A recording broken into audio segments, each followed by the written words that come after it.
Creating a life that is authentic, bold, and purposeful takes audacity. It takes disruption. That is what it means to be a professional troublemaker. Professional Troublemaker is a book, a podcast, and a life habit.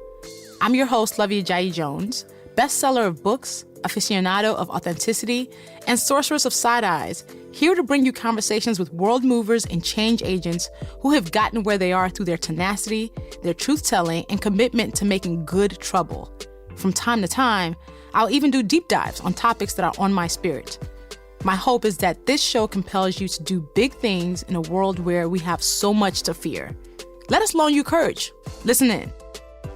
Before we jump into today's episode, know that this podcast is named after my second book and second New York Times bestseller, Professional Troublemaker, The Fear Fighter Manual, which, by the way, is now out in paperback. Not only does this paperback version have a sleek new cover and travels well, it has an exclusive bonus chapter called The Guide to Truth Telling. This chapter takes you step by step through the most common fears of speaking your truth and how to overcome it with boldness. How do you speak up in a meeting when the tough idea comes up? How do you confront a loved one who hurt you? What are the things to consider when silence is the easiest but not the best answer? I talk about all of that in the Truth Telling Guide. How would our lives be different if we were given permission to be disruptors for the greater good? How high can we soar if we knew fear is natural and we're actually supposed to do the things that scare us? How audacious would we be if imposter syndrome wasn't holding on to our ankles? I wrote this book, Professional Troublemaker, to loan people courage. In it, I talk about how my life has transformed because I run towards what felt bigger than me, doing the things that feel scary as shit. Professional Troublemaker, The Fear Fighter Manual is game-changing, and my life is a testimony of it. Fighting fear yields authenticity in abundance. So if you value this show, the guests, their stories, the lessons, and the wisdom, if you've ever said yes out loud to something that was said here, you will love Professional Troublemaker. This book is a verbal hype team to let you know you got this. So get a copy of Professional Troublemaker wherever books are sold, or go to professionaltroublemakerbook.com. You can get the hardcover, paperback with the new exclusive chapter, or the audiobook, which I narrated and has a new chapter included. So that's professionaltroublemakerbook.com. Get your hands on it. This week on Professional Troublemaker, we're re-airing an encore episode that is extremely timely as we watch the confirmation hearings for Ketanji Brown Jackson, who will hopefully become the 116th Associate Justice of the United States Supreme Court and the first Black woman to be appointed and confirmed as a justice. We have this amazing woman as a nominee because people went to the ballot box in 2020, often in the face of enormous opposition, and voted to make their voices heard. And with this hearing happening and midterm elections coming up this fall, we need to hear this conversation again. My guest is Stephanie L. Young. Stephanie currently serves as executive director at When We All Vote, a nonpartisan voting initiative launched by Michelle Obama. She has years of communication experience in the public and private sectors with organizations such as the Obama White House, Congressional Leadership, NBCUniversal, and BET. During her time in the White House, Stephanie served as an associate communications director and as the senior public engagement advisor. In these roles, she led the press strategy around domestic policy announcements and created and managed critical relationships for the president and the Black community. During our conversation, we discover what Stephanie's childhood was like. She's a global citizen for sure, and we talk about how she started her career, how she was able to get a job at the Obama White House, and what she's doing now that has traces to what she used to do when she was younger. Part of being a disruptor for the greater good is making sure your voice is heard and that you can do what you can to speak up on behalf of the voiceless. So for me, this interview is as important now as it was when we aired it previously. So let's get into it. So Stephanie, what did you want to be when you were growing up? I wanted to be an actress. I desired to be on the stage. Was I ever? Not really. I think I might have acted in one play and I thought, this is my calling. And yeah, that never happened. I also wanted to be an obstetrician because I loved babies. And I was like, well, if I'm delivering babies, I get to hold them. So strange. So I never thought I would be here. Let's just put that out there. I wanted to be like an obstetrician or an actress or a mom. Those were my goals. Great goals though. Great goals still. It didn't end up being me.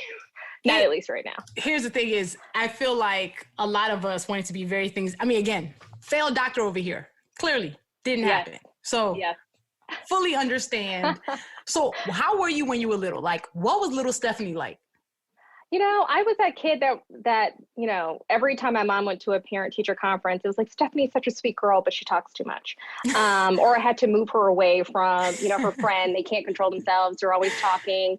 But I was a helper. Like, I genuinely wanted to help people. I remember my elementary school here in Atlanta, there was a couple of kids with disabilities, and I would love going to that class so I could push them to lunch and to feed them.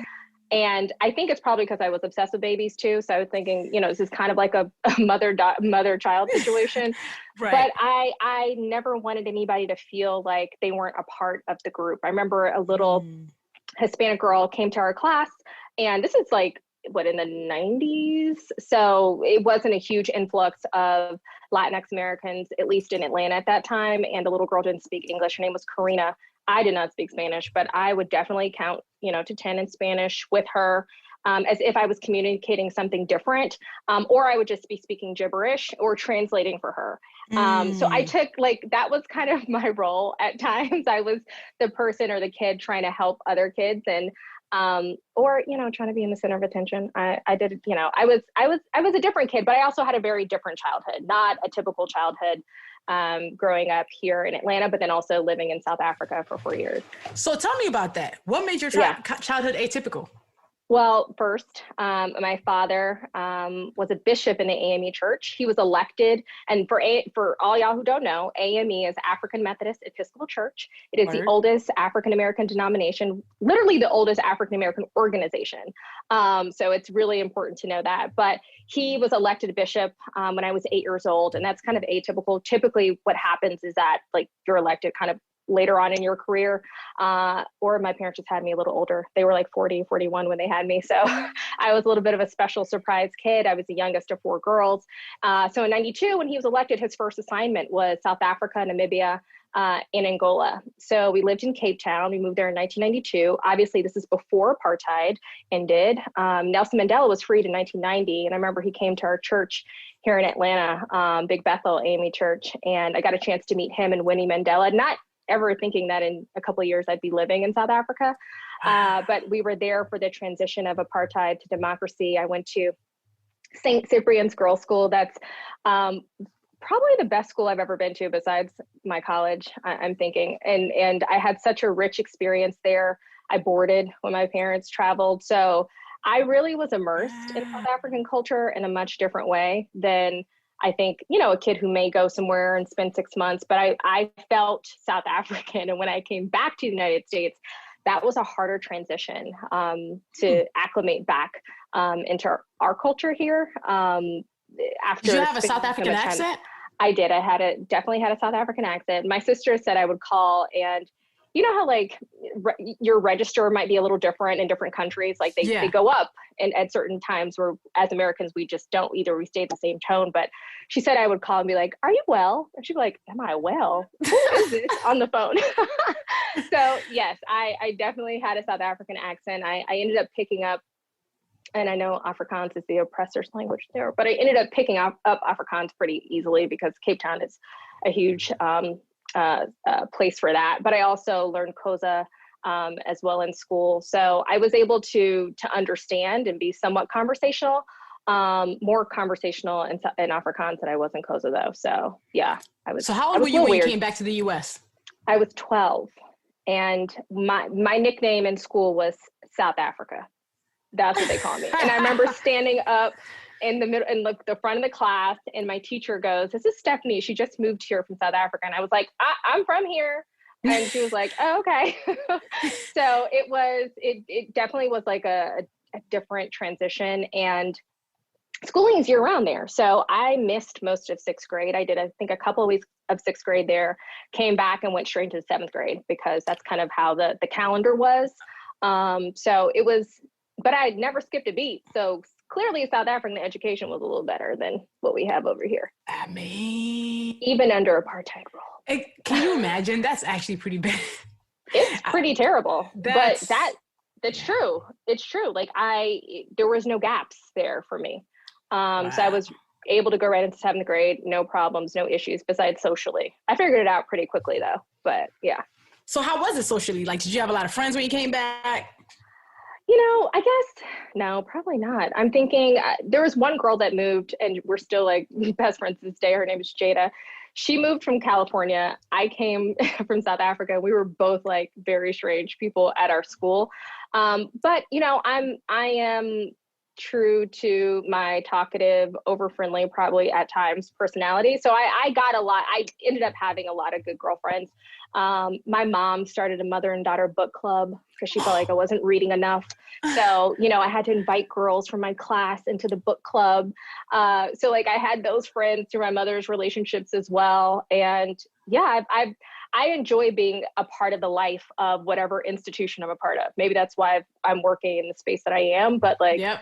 I enjoy being, in the mix, and a part of things. So yeah, I ended up getting some friends after the awkward, you talk like a white girl. Are you you're from Africa? Like all of those different really weird things that kids go through, disparaging you and who you are, because you are different and you have a different experience. But obviously I would not change any of this ever. That was such an amazing opportunity for me that I still grow from today. And I was there to witness the first Democratic elections. And I remember all of the things that my parents helped to put together, from voter education to showing them what the ballot would look like. And here's where you make your mark for, who you're voting for, mostly obviously Nelson Mandela. I remember seeing the lines and lines and lines of people voting for the very first time. So that's never stayed away from me ever. And it stayed with me, and it actually became more clearer as I've been in this role. And I'm like, wow, I really was there, and I really was doing I was sitting there watching my parents do voter education with other leaders in our church there. So it was a huge imprint, which made me understand that this country is great, but it's not the end all be all. There's many other places. There's many other rich cultures. And as Black people, a part of this larger diaspora, like, I don't think it really matters where you go. You still feel at home. Yes. And the connection to the people that I have in South Africa still to this day is, it's ever apparent, and that will never leave me. It's wild how the things in our childhood that were there for a reason that we don't realize until much later, it's like, it is ordained. That's why I was like, no, there's very few coincidences, because what? I mean, how perfect could that be to what you're now doing? It could not be any more perfect. Yeah, absolutely. That's wild. So where did you go to school? So I went to Hampton University. I know other people like to talk about other HUs, but I went to Hampton. And Hampton was actually the only school I ever started and finished at, because my parents moved a lot. Like, one thing I left out was that we came back from South Africa. We were in Atlanta for 4 years. Did we stay here? We're in Atlanta 4 years. And then we moved to Dallas, Texas, which felt like another country. And then I went to Hampton, and while I was at Hampton, my parents moved to Florida. So like, I just feel like I'm a nomad basically. But nomad. Hampton was the first school that I started at and finished at. And that was such an enriching and awesome experience. And I think really prepared me for where I am. Going to an HBCU teaches you a lot of different things about yourself, but I think most importantly, it teaches you how to be really prideful and I won't say accepting, but completely embracing all of your Blackness and looking at that as a positive that really grounds you and undergirds you and helps you to propel forward. Obviously, I think there's a wonderful and beautiful HBCU family, but like, that experience that I had there, I had to learn how to hustle in a way that I don't think I would have learned somewhere else. Not disparaging folks who choose to go to other schools, but it definitely gave me a drive to understand that there's nothing that I can face that I can't really get over. There's a will, there's a way, you got to be creative. So what was your major going in? Journalism, broadcast journalism. I thought my goal was to be a CNN correspondent, White House CNN correspondent. Okay. So I I thought I wanted to be a journalist after I went to space camp. My mom was obsessed with sending me to like really different camps in the summer. So I went to space camp and I was the PR person, like saying, okay, the ship's about to take off and da-da-da. And I was like, wow, this is like journalism. I should be a journalist. And it just stayed with me probably from middle school on. And yeah, I thought I wanted to be a journalist. And I understand how important it is to tell stories and to have different people telling a story, because at the end of the day, it's very hard to speak about things if you have not experienced them. It's hard to even see things if you don't understand them, if you don't have any context. So I wasn't like trying to be like, okay, the next Ida B. Wells or anything, but I definitely thought I could make an impact in journalism and really, tell different stories from a different perspective, but really also focus on political issues and political communication. So I thought I wanted to be a journalist. That didn't work out. I spent about a year doing that at the NewsHour with Jim Lehrer on PBS when Jim Lehrer was still there and Gwen Ifill was there. Wow. And I literally was like shuffling scripts in the studio with them to make sure they were staying on track and got them whatever they needed. And I was able to like help produce a couple like really small things, nothing too big, but it was there when I was like, I can't do this. I cannot be neutral and I cannot be balanced. I must be on the side. And that's right around the time President Obama came on the scene. And I remember feeling like, wherever this person is going, I need to go. I need to go with them. So how did you end up working at the Obama White House? How did that happen? So 2000, at this point, probably 6, because he won presidency in 2008, but that was a long road. How did you end up in that realm? Yeah, so from the NewsHour, when I was trying to figure out how do I get into political communications, I just knew I wanted to be like a spokesperson for like a senator or something, right? I hadn't even like thought about presidential politics, and I had to ask, okay? Like, and I think I think some people think that there's like a magic formula sometimes, but you just got to ask people. You have to have conversations. You have to let people know what you want to do. And I talked to my parents first, and my dad was really good friends with the mayor of Jacksonville, the first Black mayor of Jacksonville, Florida. That's where they lived.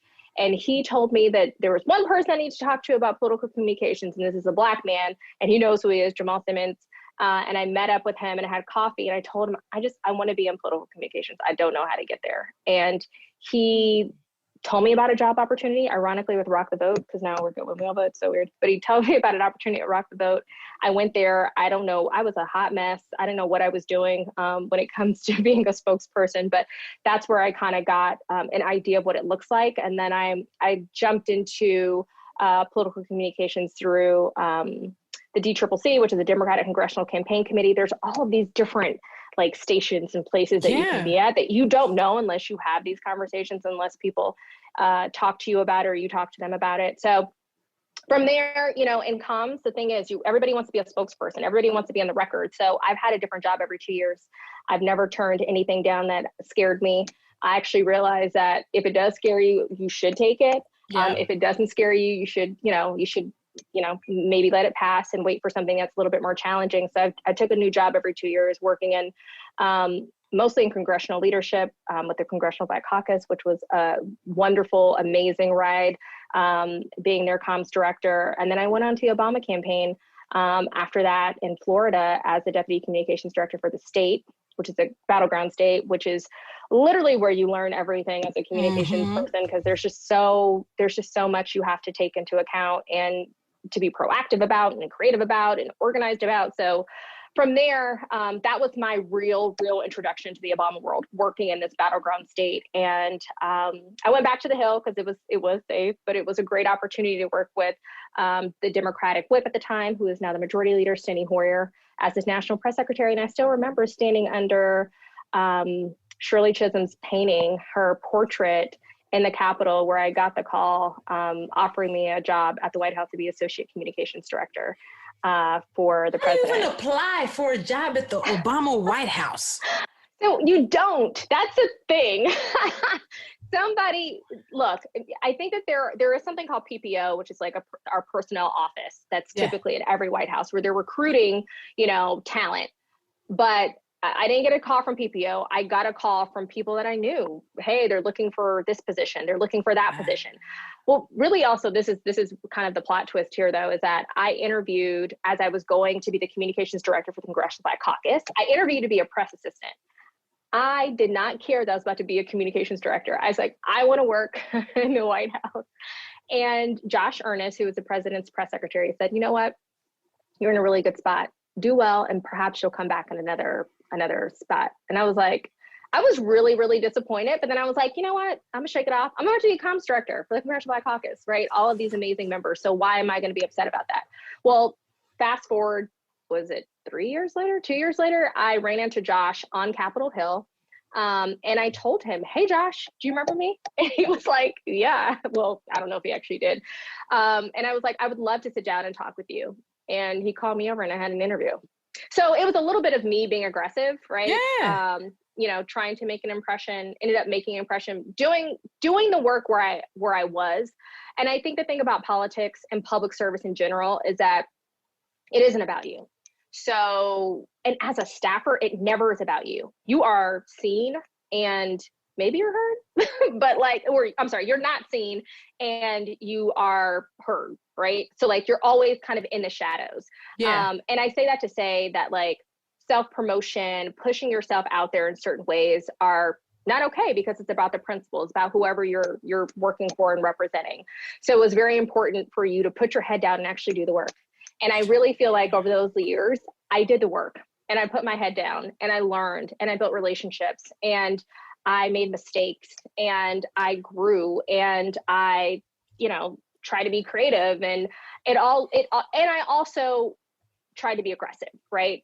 In those moments where I needed to be. And I know that if I had looked at Josh in the meeting that we were in, walked back to my office, I probably wouldn't be talking to you right now. And I probably wouldn't be in this position. But I said, let me say something to him. Let me just, not necessarily to make something happen, but just to see, who knows? So I had to put myself out there a little bit. And I think that that's a lesson beyond the White House. That's a lesson for, everybody. You have to put yourself in uncomfortable positions if you do want to do something a little different. And it's not always going to feel good. And that perfect job does not drop down from the sky. And the job that I ended up getting at the White House wasn't the one that I originally even, was interested in, but it was an even better job. It was an even better opportunity in being the associate communications director. What that means is that I would help to create the rollout plan or the way in which you announce different domestic policy issues. So whatever the president was doing, be that an announcement, be that talking about his, new task force for 21st century policing after the death of Michael Brown, how do you roll all those things out? How do you talk about that to the press in an effort to tell the American people what the president is doing and how he is working on your behalf? So it's a challenging job, right? And but it's a job of true organization because not only are you trying to communicate directly with the American people, you also are bringing all of the partners, from the community partners to the agencies. Everybody comes to the table and they kind of get in line on how you push out a message. So that job taught me a whole lot, but I got the opportunity of a lifetime to go work on Valerie Jarrett's team about a year into that though. But there's something I want this drill down about aggression, about being good at where you currently are, about just having conversations and going where it goes. Because I think people are looking for formulas, right? Mm-hmm. And being like, how do I do this thing? It's like a nuanced pot of soup. Like no one way got you there, but all these Correct. Different moves, because you were aggressive when you needed to be. You backed off when you needed to be, and you was like, you know what, let me go do my work over here and be really good at it. Because if you were trash at the work you were doing, Josh wouldn't even give you a chance. Because he'd be like, I heard about you. No, thank you. Yeah. And nobody would give you an opportunity. And I remember Gwen Eiffel said to me, so Gwen's father was a presiding elder in the AME church. So we knew her family. And she said to me, I'll help you try to get an interview for that first job that I had in DC. She's like, but after that, you're on your own. Yeah. And that stuck with me. And I could tell she was probably a little uncomfortable because I'm sure you've been in positions where people are like, oh, can you please recommend my child for something? Or can you please, and you're like, and maybe you do. And you're like, why did I do that? Because you're doing a horrible job. And I'm embarrassed for myself and I'm embarrassed for you. But she took a chance. But when she said that, I knew in that moment I had to prove myself. And that was a lesson that I've taken with me throughout my entire career. It's like, once I get in the door, I have to prove why I'm in the door. Yep. And I have to do everything that I can to show that I belong here. I should be here. And I also think as I've gotten older and working with more younger people who are awesome and great, there is a little bit of a sense of like, I want it all right now. And if it's not happening now, it's not real. And if you're asking me to do something I don't really want to do, I'm not going to really put effort into it. I'm going to just do it in a way that just gets me by. Everybody sees that. Everybody feels that energy. So that's why I think it's so critically important that whatever you commit yourself to, you do it well, and it will come to you. It might take a little while, but it'll come to you. All that you hope, wish, dream, accolades, whatever, it's going to come. Just work hard. And there's some positions that, hey, maybe if you got it 2 years before, you weren't prepared for it, right? Absolutely. Right? Yeah. So if you had gotten it and it went bust in that moment, you'd be like, shoot, you don't get a second chance. So a lot of times we think of denial as like, oh, I guess my opportunity. No, that denial might be a gift to you. Absolutely.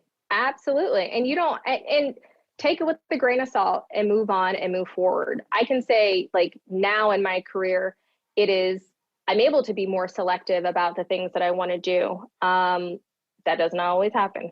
So that's why you have to be ready to prove yourself, and you have to be ready to work hard. And then you have to take rejection and failure on the chin and keep it moving. Keep it moving. Because it will happen. It will happen 1,000 times. I don't know anybody who, first of all, actually what's funny is whenever I ask people what they want to be when they were growing up, most people, like, there's probably maybe a handful of people I've talked to who what they wanted to be was actually what they ended up being.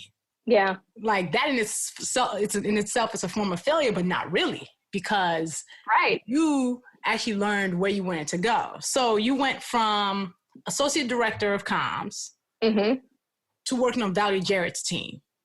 Yes. And so that title was technically senior public engagement advisor, but really that job was like the director of African American outreach, if you want to break it down in layman's terms. So I was like the emails from Stephanie. I was like the liaison between the Black community, the civil rights community, criminal justice reform. I did, work with the team on that, but I was that person in between the community and in between the White House. And, it was that, the way I got that job was, I think a little remarkable and a big kind of full circle moment.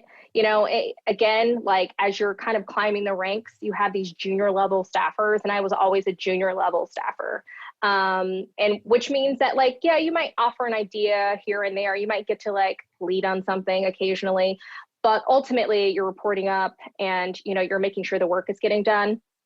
And my good friend, Heather Foster, she'd been in the White House for a long time. She was tired. Okay. When I tell you, it is more than a notion, like how hard you work in these positions. I'm talking about you might get there at 7, you might leave at 11, a couple of days in a row, right? You probably will come in on Saturday and Sunday so that you don't get too far behind in emails. If you don't have your laptop at home, and it's a lot of security things. So you got to go in sometimes. So, you work really hard. Burnout is real. So Heather, served in that position for a really long time. And when she was deciding to leave, she mentioned to me, she asked if I would be interested. And I was like, I just prayed to God too. Cause I was like, I don't know how much more I want to do this position. And I wasn't ungrateful or anything, don't get me wrong, but I felt like I was ready to do something a little bit more creative, a little different. I kid you not, a week later, Heather called me and I was like, yes, of course. So I interviewed with Valerie. I was completely, nervous and crazy in that. And then fast forward to maybe a couple of days later, the Charleston 9 shooting happened. And it's an AME church. And I was literally the only person at the White House who probably at that point was an active AME, with my father being a bishop in the church. And when they were planning for it, this is another instance where I spoke up. When they were planning for it, around the service and around the president's role, I was a little why am I not in the conversations? Why didn't anybody call me or ask me? And one of my girlfriends, Ashley Etienne, pulled me to the side. She goes, girl, if you want to be in the conversations, you need to speak up and say that. And I was like, oh, I guess you're right. So I shot an email to Johannes, who is Valerie's chief of staff. And I said, look, I'm here to be helpful. I know the church through and through, like, lean on me. Okay. Tap me in, coach. Right. I'm ready. He called me and was like, okay, we're having a meeting with Valerie in like 10 minutes, you know. And I came to the meeting and I was scared in the meeting because I was like, oh my God. And the way Valerie had her meetings, she would always have like chairs around in a circle so everybody could see each other and hear each other. So like we're all sitting there. So like if you are nervous, you can't like play with a pen or anything. You're just in front of everybody. And they mentioned something that I was like, that won't fly, that won't work. So I spoke up in that moment, even as I was nervous, but I spoke up and I was like, I don't think that will work, but I'm sure they could work around it in this way or that way. I'm happy to reach out. And then Valerie goes, you should go. And I was like, oh, okay. So I'm still kind of in the interview process. So I'm like, I'm about to go to South Carolina. So I packed up my stuff to go. The entire church was coming, like all the bishops were coming. So I knew my parents were going to be there and like my sister, my brother, all these people. I get there and there's a lot of work to do on the ground to make sure this all worked, to be respectful of the family, to really be respectful of the tragedy that we just saw and that we all witnessed. And, you know, how do you kind of bring these two groups together? And I remember in the planning, they'd be like, is this okay for the church? Okay, is this okay for the White House? And I'm like, yes. Yes, and yes. So you're speaking for both. I kind of play those dual roles in that moment. And at the end of the service, okay, President Obama saying, first of all, he's talked about taking the Confederate flag down. And I think Bill Clinton may have done that one time. I could be wrong, but like nobody talked about that. And growing up in the South, the Confederate flag, especially in Georgia, like it's flying everywhere all the time. All right, you're not gonna miss it. It's everywhere. And people argue with you about how it's so relevant to their heritage and culture, but it is obviously a huge symbol of hate and our oppression. And I can't take it. And it's so degrading when people dismiss those feelings. But he talked about taking the Confederate flag down. And that was such a powerful moment. And then he sang Amazing Grace. I was like, this can't get any better. I remember that. It was amazing. And I was able to I escorted him and Ms. Obama out and Vice President Biden and Dr. Biden out and Valerie and everybody, made sure they had their seats. And I remember coming out and they're singing Old Ship of Zion. And when we walked out, everybody was like, ah! I mean, people were screaming at a funeral. They probably shouldn't have been screaming at a funeral for President Obama, but they were so happy to see him. And he served as the symbol of hope and comfort. So I understand all of those emotions, but my dad was sitting right there and he was looking at me doing all of that. My mom was sitting right there. So like having them in that moment just made it feel more like full circle and like real, like I'm doing something. And then when we were back at the end of the funeral, we were backstage and it was like in a gym. So like we're in this like, I don't know, locker room area where he was signing programs and they were talking to the families individually. I remember I walked Vice President Biden around and I go, oh yeah, I'm Stephanie. He goes, oh, I just met your dad. Like my dad like literally was like, oh, I'm Stephanie's dad. And I'm like, Daddy, they don't know my name. Like, why are you telling them that? But he didn't even introduce himself like as a bishop. He's like, I'm Stephanie's dad. And he did the same thing with the president. But Valerie pulled me to the side and said, Mr. President, you know Heather's leaving. And he was like, oh, yeah, well, we're sad to see you go. And he gave her a hug. And she was like, oh, and Stephanie's taking her position. And I was like, yeah. Oh. He was like, Steph. And he gave me a hug. And I was like, what? Like, that's how she told me I got the job. And then she walked me over to meet Mrs. Obama. And Mrs. Obama was like, you know, my family is A&E too. And I was like, oh, jibber jabber. I don't know what I'm saying right now. It's so great. Yeah, it was such a surreal moment from such a dark place, but then going to a place of hope after his speech, you felt renewed. And then that was the same night that the Supreme Court okayed same-sex marriage. So it was like from the depths to like the heights of that. It was crazy. It was such a crazy day. I will never forget that. And I'm sure, I don't know if Valerie even remembers that, but that will obviously stay with me forever. Just because it's such a monumental moment. Like the world's most epic day. Like personally and professionally, the world's most epic day. Everything about it was right for you. It really was. It really was. And, you know, as you can see God's hand in all of it. And what you said earlier is true. You know, everything is happening in order and in time. And to have that time, especially with my family, was so special.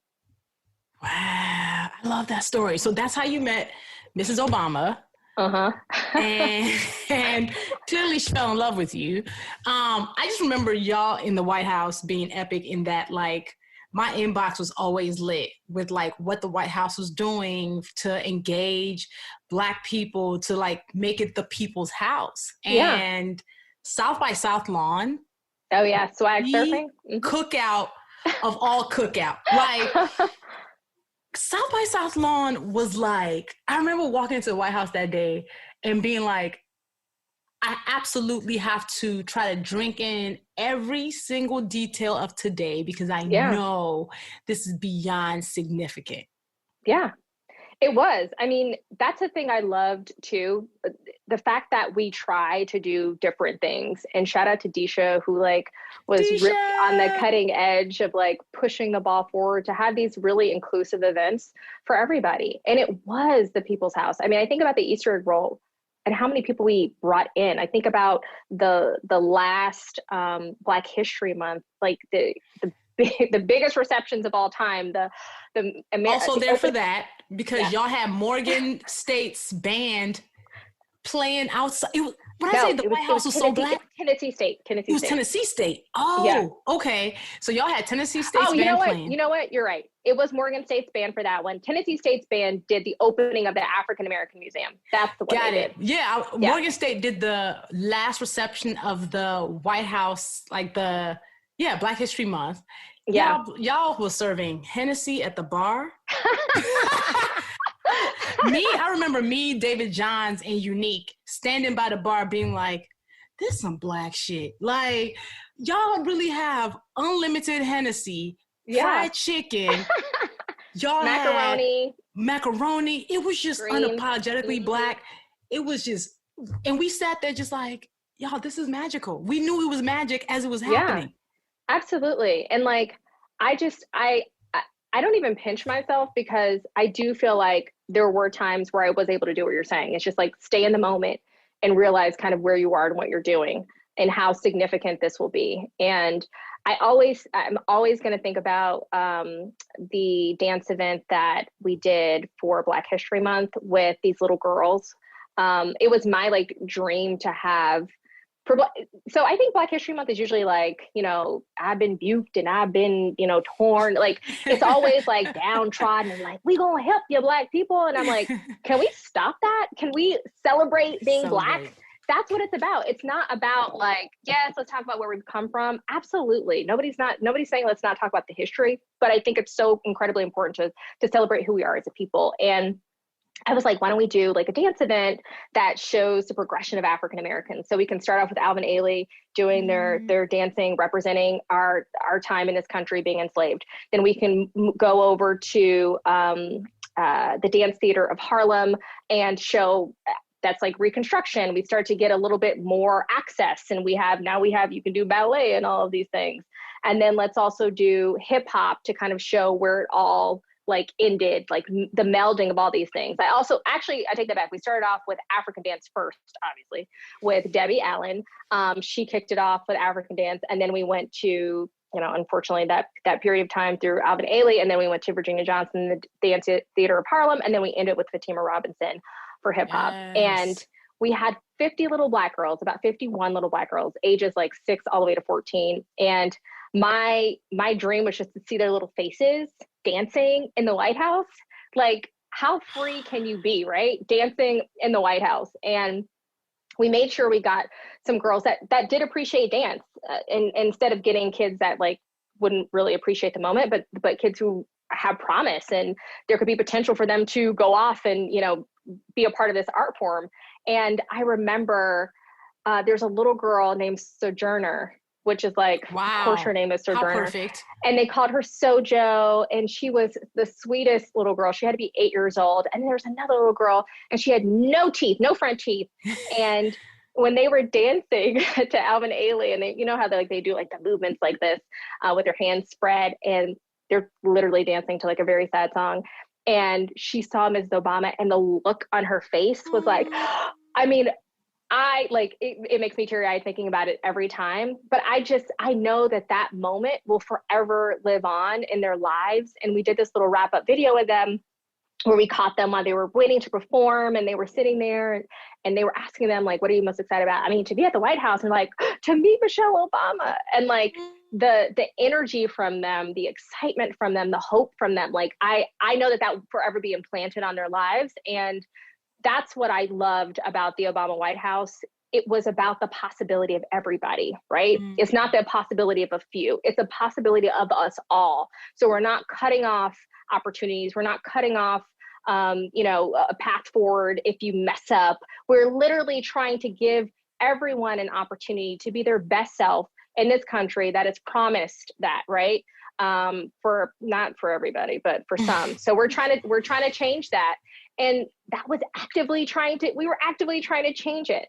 So that is, I won't ever forget that. And I hope that, even if people couldn't get there like you, but I really hope that people felt that, and they felt that coming from the administration, because we worked overtime, we worked hard, and we were proud of being Black, and we were proud of doing things, with Black people and lifting up Black stories. It was a vibe, which is why we did that swag surf. Cause I was like, it was me and two other people who coordinated the swag surf. Well, look, I remember jumping in it, and then I was like, oh, I'm at work, and I jumped out. So if you got to go back and look at the video, because somebody has it on video, and you can see. Oh no, we have all the video. Okay, yeah, I definitely jumped out. Why? We even coordinated it via Twitter. So when we decided that we were doing the swag surf, we were like, all right, you know what? Let's do the swag surf in 15 minutes.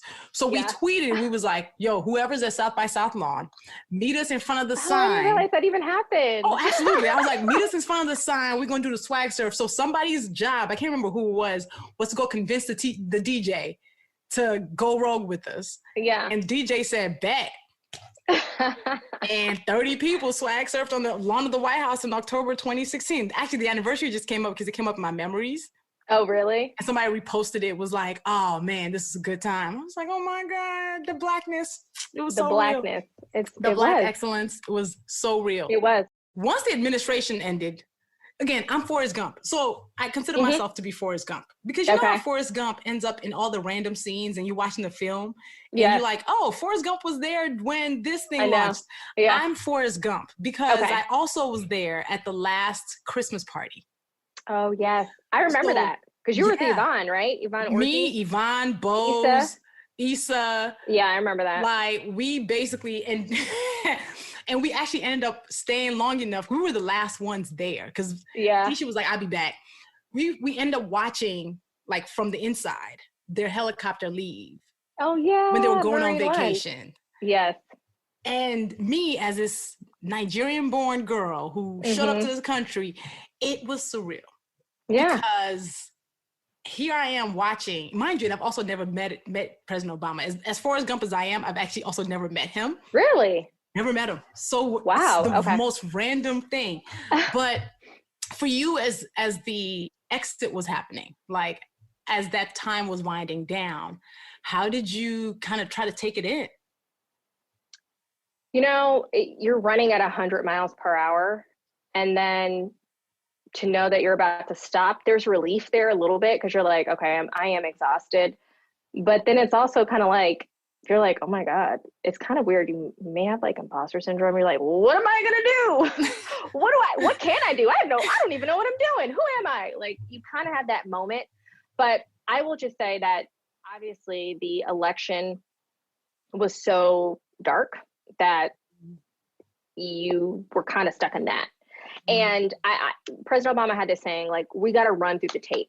So everything that we've been trying to do, we got to try to get everything done we can get done. This is before the election, right? But leading up to it. So we're all like trying our hardest to finish things, sprint, like whatever we can do on all these things, clemency, this, that. So we're working on everything. How do we talk about, the work that we've done? So it's just, it's kind of this mad dash. And then it's almost like we hit a brick wall. And I remember I had my favorite intern who was like my fake assistant, because I can have an assistant, but my favorite intern, Niat, she came over to my house and she's like super green, and we're watching the election returns, and we had the option to watch it in the West Wing. And I was like, I can't, because that's intense. It was just too much anxiety. And I was like, I don't want to sit there in the room. And I just couldn't do it. So she was over, my good friend Crystal, who worked in cabinet affairs, is a lawyer. She was over And, you know, we were drinking and watching, and as things started to get like worse and worse, we were just like, Niat was like, well, maybe. We're like, shut up, Niat. So like all her little like hope, we were like, shut up, you don't know what you're talking about. Be quiet. Like it was literally like hitting a brick wall. And I think at maybe 2 a.m. I said, okay, I'm going to go to sleep. And then I woke up and I saw the news. Someone texted me probably like at 4 a.m. Maybe I went to sleep at 1 a.m. I don't know. I went to sleep late. I saw the news when I woke up at 6, and I remember getting in the shower, and just like one of those like sad movies when you break up with someone, I was in the shower, like crying in the shower. And I remember going in, and literally it was cloudy. It was like the cloudiest of days. I have this picture on my Instagram right now that shows like how cloudy it was that day. And I remember I was in my office, we're all crying. Like I've never been in a situation where everybody's just crying, like at work. And we were all just completely devastated, and I think scared, like just full on scared. Like what is really about to happen? And the president wanted us to come out to the Rose Garden for his speech, and I was like, I don't know if I want to hear hope right now. I don't feel it. Like it was challenging. And I remember CNN did this special on it, and they zoom past some of our faces, and they zoomed past my face, and I literally looked like the world had ended, because that's what it kind of felt like in that moment. But he was hopeful, and when he spoke, no lie, the sun came out and it shined on us. Wow. And when he went back into the Oval Office, it went away again.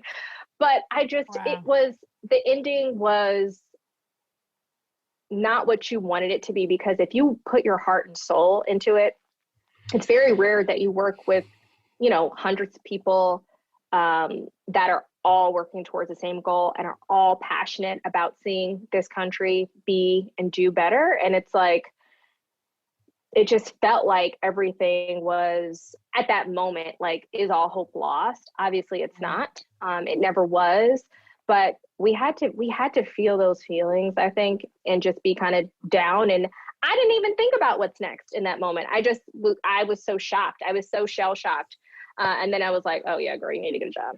You didn't get a job. So wait, did you take a sabbatical after the administration was done? I wish I did. I did not, because working in politics. Okay. So any of your listeners who are interested in working in politics, it doesn't pay you any money. So I had spent so much time with my parents helping me like financially. And at that point, you know, I was kind of self-sufficient, but I wanted to be in a place where I wasn't asking them for anything. And I was like, they've helped so much. Let me go out there and get something. I knew I was interested in the cross section of entertainment, politics, and pop culture.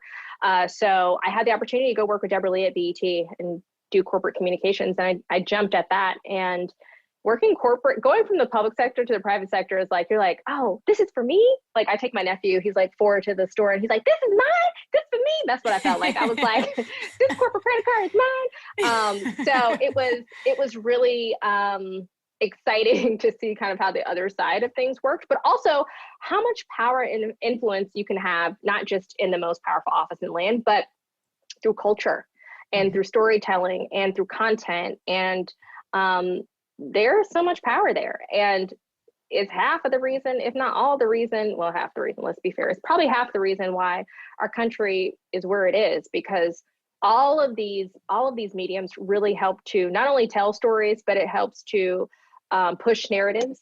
It helps to, help people be more open to things or more closed off, to trust government or not. So there's all of these strings that can be pulled when it comes to, I would say, media, to really push the culture forward. And I knew I wanted to be a part of what can we do to help push this culture forward holistically. So you are now the Chief Officer for Culture, Communications, and Media Partnerships at When We All Vote. So you basically end up back with the Obamas. Yes, I came back. Did you apply, or did you get a phone call? I got a phone call. So my good friend, who he calls me up, he's like, Steph, his name is Kyle. He's like, I'm Kyle Lieberman. I'm about to do this. You've got to come, blah, blah, blah. And I was like, I don't know, Kyle. At that point, I was at NBCUniversal Cable Entertainment, helping to do something, like run a program there. I was in New York. I was like, I'm kind of content. I like, having a weekend and, normal days. And then Valerie called me. And I was like, okay, never mind. I'm coming. Right, you can't say no to Valerie. You cannot say no to Valerie. But also I saw like the initial rollout of it, and I was like, and he asked me to help on one thing. And I remember like being at work and putting a lot of energy into When We All Vote and no energy into what I was supposed to be doing. And I was like, this is fun to me. Maybe I should go over here. And it's a different way for us to communicate about something that I love, which is politics and civic engagement and all of those things. But now we can do it in some really innovative and creative ways. And we don't have like the parameters that you might have at a White House or in Capitol Hill and other places. Yeah, you've all done some really fascinating campaigns and initiatives, and leading up to this, another momentous occasion in election, like When We All Vote has been everywhere. You did the couch party with D-Nice. Like, what part of this position feeds you? I would say that our whole mission is to change the culture around voting. And in order to be, in order to change culture, you have to be in culture. So figuring out how we can be in culture in authentic ways, how can we show up? How can we talk about voting when people are least expecting it? It's not about trying to be gimmicky. It's not about trying to like sneak attack and talk about voting, but rather it's how do we infuse voting into our everyday conversations? That challenge has fed me. Because you've got to be creative and you have to figure out the partners and people, that will come to the table and bite. I'll tell you, when we first started When We All Vote, everybody was like, okay, Michelle Obama's saying, okay, great. They kind of barely knew the name. And to see the transition of like not knowing what the organization is to like now you can say When We All Vote, it is Michelle Obama's organization as opposed to Michelle Obama's organization When We All Vote. I do feel like we're really on our way to see a difference in the way in which we talk and approach voting. With 47% of Americans voting in 2016, okay, less than half, nearly 100 million people sat out. We have to talk about voting differently in this country. And we have to bring everybody to the table, from marketers, to expert communicators, to people to think about these things in different ways. Our government has to catch up with where we are. And When We All Vote is obviously like we're nonpartisan, so we're not, focused on issues or focused on candidates. We're really just focused on the act of voting. Yeah. And Mrs. Obama wanted to do that on purpose because she didn't want it to be about this one election or about that one election. It has to be about all of them. Yeah. And it's a big part of the reason why, we're in a country that we might not recognize at times. And that's because a lot of us have fallen victim to feeling and believing that our vote does not count. So the challenge of inspiring people, being a part of culture, and the great team that I work with, that is my inspiration, on a daily basis, because we're trying to do something different. And I do feel like, we're making strides and we're achieving some small wins and some small victories, hopefully to feed into a larger one. Shoot, we would take that, because I feel like we need all the small wins right now. We need to hoard the small wins. We do. So what gives you hope in this upcoming election? I would say, the people. I'm confident that people are going to stand up for themselves. I'm confident that people better understand that their voice is literally their power. I think that, the civil unrest that we've seen from the continued police violence, the senseless taking of Black lives, the crazy impact of COVID-19, everybody is in a position now where they can fully see that every government position actually affects their lives. Not just the president, he absolutely does, or she absolutely does, but all the way down to your mayor who appoints your police chief, or the sheriff who you actually can elect in some cities, or not elect, or the district attorney who becomes that prosecutor who may prosecute the cop or not, or the governor who says COVID's fake or COVID's real. Like, we are in a spot now where we can see, whoa, this is a mess. And why is it a mess? And why do we feel like a mess? And what can we all do about it? And I think that people are going to be empowered to vote their values in a way that they've never been before. And besides all of the, I think the negative stuff that we've been hearing, the confusion we've been hearing, people are determined. And you can see that each and every day with the number of absentee ballots or vote by mail ballots that Florida's gotten. I mean, it's been a surplus in that. You've already seen the long lines in Virginia for early voting. It's not a game. People know that. People are ready to make their voices heard. And I hope that this is like a greater awakening for election seasons to come. And for people to realize that, like, yeah, we're going to have to vote more than every 4 years. Like, I need you got to vote every election. You got to vote every election. It's not just going to be about every 4 years. And as people are having the conversation about, what does liberation look like? It's going to be like voting and the organizing that's on the ground. Right. You take your protest in the streets to the ballot box. That is another form of protest. And I think that's what really is important is as we think about the people who came before us, like the Black Panther movement and the civil rights movement, they didn't march without talking about voting. Right? They always talked about voting.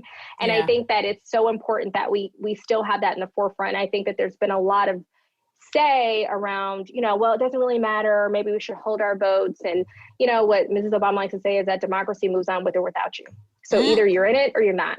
And the thing is that people are going to vote, and whoever they put into office, they're not beholden to you, and they don't care. So why would they care? So that's why we have to flex and show our muscle at the ballot box so that we can hold people accountable, and so that people that we put into place are working on behalf of the people, all of them, and not a select few. What is the action that you want somebody who is listening to this to take, if they can take one action today? Okay, well, if you're in a state that the voter registration deadline has not passed yet, because they all started in early October, get registered right now. And then make sure you get at least 2 or 3 of your friends registered. Have that conversation. I'm gonna say one other thing too, Luvvie. Yeah, I'm listening. Make sure you sign up with When We All Vote so you can keep up with what's going on. We have a voter resources hub where you can come and you can see who's actually on your ballot. You can request your absentee ballot. If you have not done that, just make a plan to vote early. And when we say make a plan, that means figure out where you're going to vote, figure out what day you're going to do it, put it in your calendar, however you organize your life, and then bring your voting squad with you, all of your friends, your family. Obviously, be careful, wear your mask, be smart, but get ready and go and vote. Do not think about doing it later. Don't put it off. If you have a day to do it early, do it early. If you want to vote on election day, it's still an option. Bring your snack, bring your battery pack for your phone, be ready. But make your plan to vote and take some time to volunteer with us and join our texting team so you can help other people get to the ballot box. I'll tell y'all what my voting plan is. I am going to go vote in Chicago Loop early voting because I think I want to just get it out of the way to make sure I'm not dealing with November 3rd crowds. And November 3rd is not the election. The election is now. It just happens to end November 3rd. That is correct. I'm like, I want to do my part in advance. So whatever chaos comes close to or after, I've already done and made sure my vote is in there. So it's in my calendar.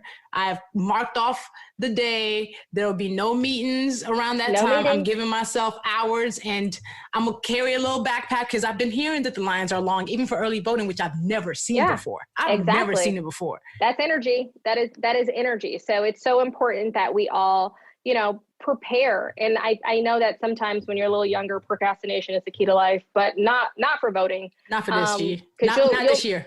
Yeah, you'll miss out. And do you really want to tell your children, like 40 years from now, that you missed the election because you either forgot to register or you didn't make your plan to vote or you didn't know where to go, or that's embarrassing for your life. And your children are going to hold you accountable. Yeah. So like you need to, when I think about voting, it's not just about you either. It's about everybody else. So when you go in that booth, you're not thinking just about yourself. You're thinking about other people. And we as a country, we as a people have to think and consider others. And that goes to everybody. Sometimes people, are selfish when they go in the ballot box. And I really do think it's so critically important that you're prepared.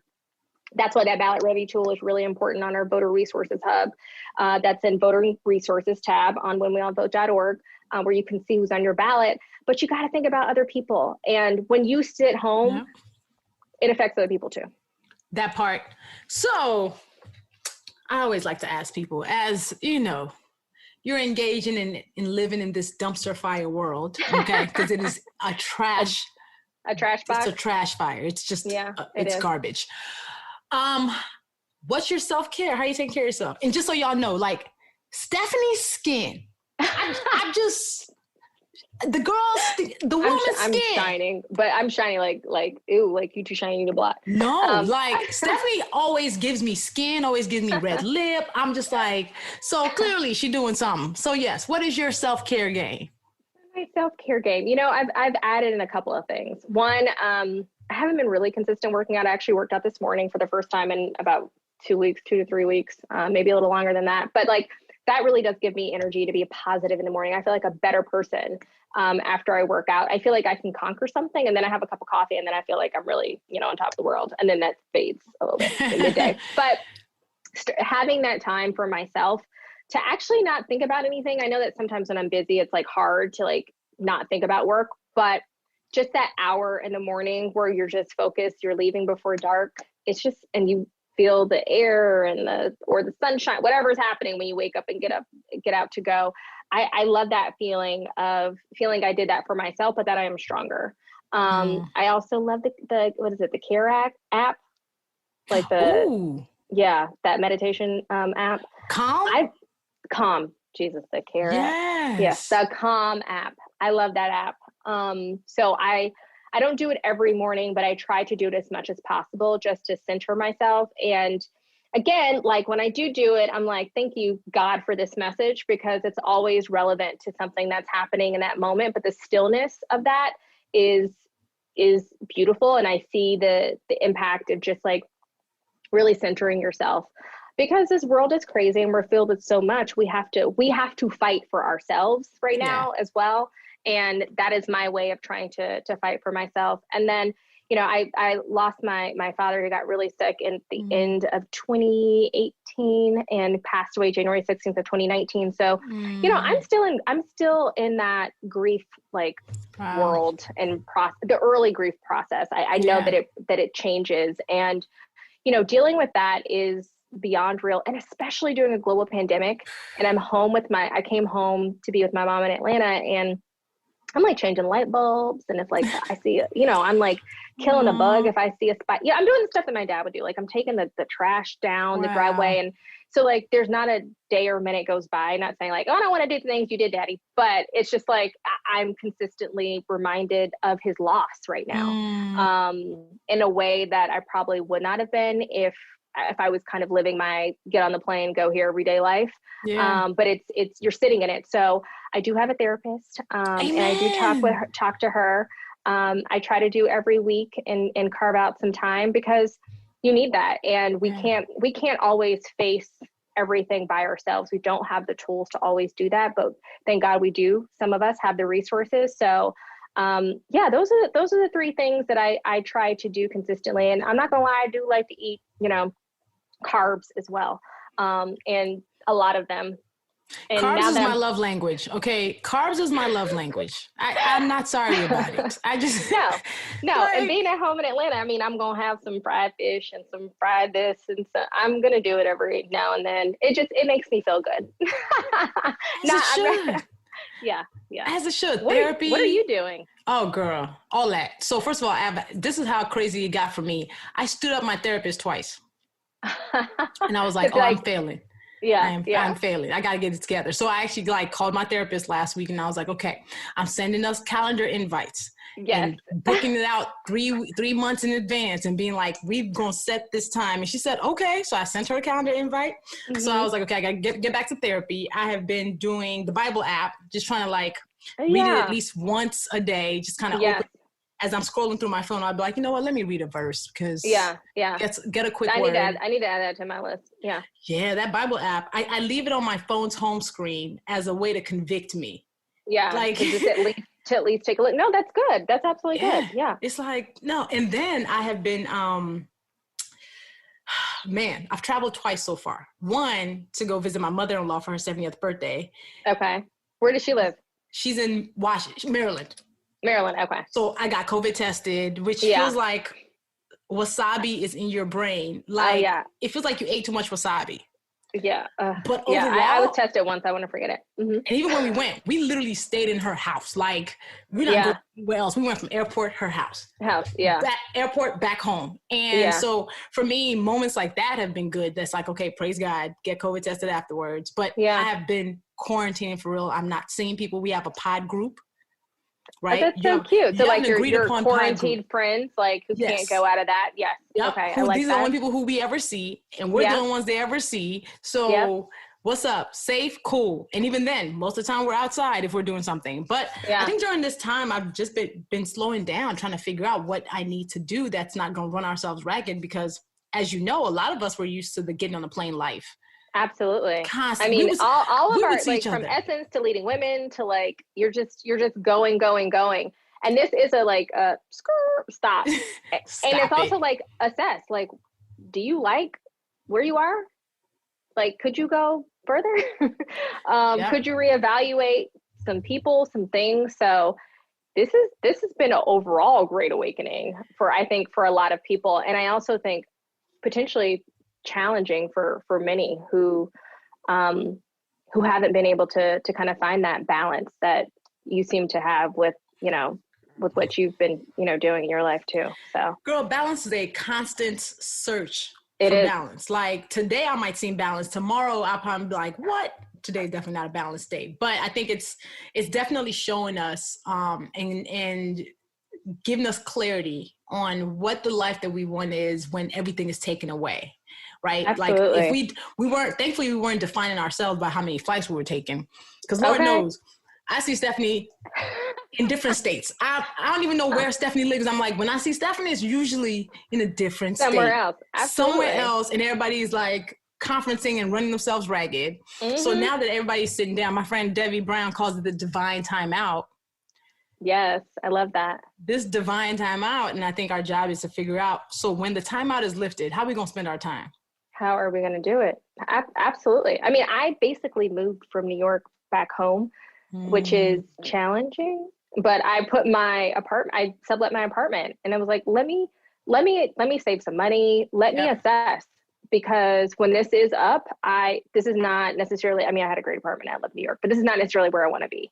Yeah. So let me do that reevaluating now, and almost like, let me strip myself down even more in this moment and just surrender and just be open to where you are, which is you quarantined at home with your mama and you're 36. That's okay. But embrace it, because when am I going to have this time with her again? My sister's down the street with my nephews.